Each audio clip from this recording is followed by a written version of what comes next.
Assalamu alaikum everybody. Today I'm going to be talking about the swine flu, like I promised, in that Tantan Maulid post. So, there's a big scare here. A lot of people are afraid of the swine flu, H1N1. We call it influenza al-khanazir here in Egypt. It's to a level that I've never seen before, any sort of government react in this way. So I just wanted to share a few stories and let you know about a personal experience or second-hand experience with the flu as well.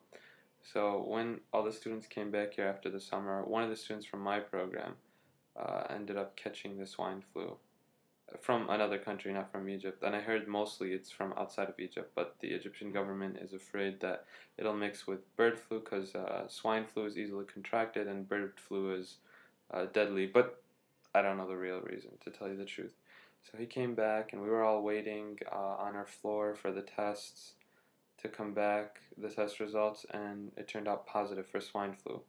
So they put us under quarantine. They took him to a hospital for 9 days, secluded him there. And I felt really bad because that would drive me insane, just being alone for 9 days with no internet, nothing. And they quarantined us.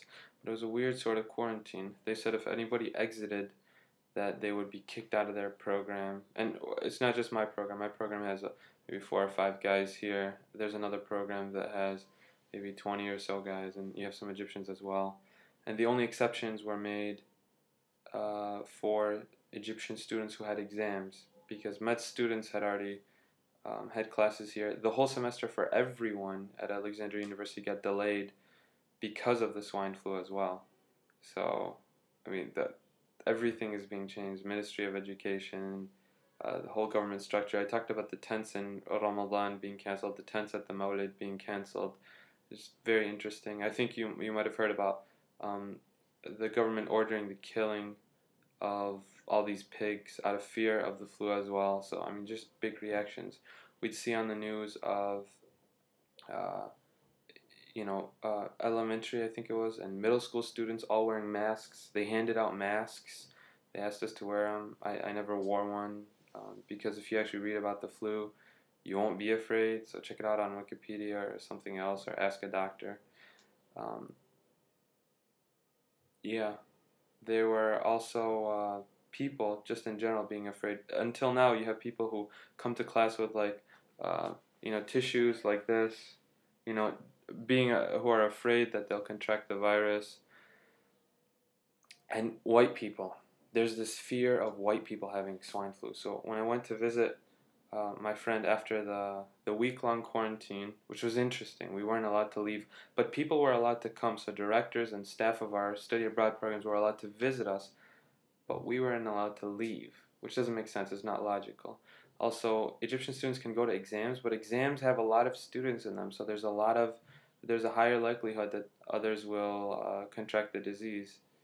Yet that was allowed. So there wasn't logic behind it. There's signs put up. I'll try to take pictures of them, of like wash your hands, or shaking the hands is a bad habit, which is interesting because in Muslim culture, which has really affected Arabic culture in the Middle East, shaking the hand is a very good thing. The sins are supposed to fall when you pray for someone by greeting them, Assalamu alaikum, peace be upon you, and you shake your hand.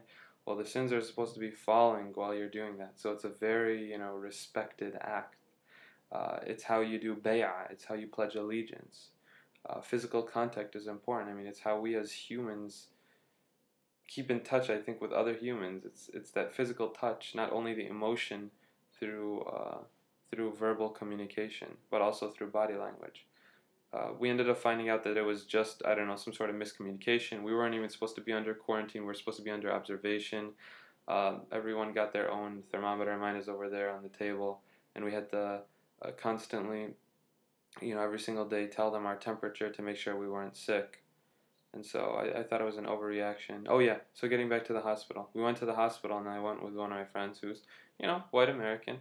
And every time we would approach Egyptians, they would be like, oh, and kind of get away. And it even happened on the tram and stuff, so very interesting, because they're afraid of there are a few people who are afraid of foreigners bringing the virus. So Very interesting. I thought it was an overreaction. I've gone over the 5 minute mark, so I'm just gonna wrap it up right now.